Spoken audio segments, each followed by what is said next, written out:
সাবেক প্রধানমন্ত্রী ও BNP chairperson Begum Khaleda জিয়ার মৃত্যুতে শোক প্রকাশ করেছেন জাতীয় ক্রিকেট দলের সাবেক অধিনায়ক ও সাবেক সংসদ সদস্য মাশরাফি বিন মুর্তজা। সামাজিক যোগাযোগ মাধ্যমে দেওয়া এক শোক বার্তায় তিনি প্রয়াত এই নেত্রীর আত্মার মাগফিরাত কামনা করেন এবং শোকস্তব্ধ পরিবারের প্রতি তিনি গভীর সমবেদনা জানান। নিজের ফেসবুক পোস্টে মাশরাফি লেখেন, বেগম খালেদা জিয়ার মৃত্যুতে তিনি শোকাহত।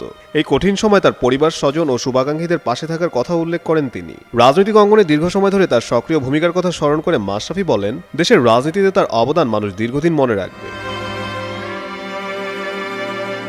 শোকবার্তা মাশরাফি বিস্তারিত আরও লেখেন, সাবেক প্রধানমন্ত্রী ও বিএনপি চেয়ারপারসন বেগম খালেদা জিয়ার মৃত্যুতে শোক জানাচ্ছি। কঠিন এই সময়ে তার শোকস্তব্ধ পরিবার, তার স্বজন ও শুভাকাঙ্ক্ষীদের প্রতি জানাচ্ছি গভীর সমবেদনা। রাজনীতির পথ চলার দীর্ঘ লড়াইয়ে তার অবদান দেশের মানুষ মনে রাখবে। তার বিদ্রোহী আত্মার মাগফিরাত কামনা করছি। নিশ্চয়ই আল্লাহ উত্তম প্রতিদান দিবেন। বেগম খালেদা জিয়ার মৃত্যুতে দেশজুড়ে শোকের আবহ বিরাজ করছে। রাজনৈতিক অঙ্গনের পাশাপাশি ক্রীড়াঙ্গনে বিশিষ্ট ব্যক্তিদের এমন প্রতিক্রিয়া শোকের গভীরতা আরও স্পষ্ট হয়ে উঠেছে।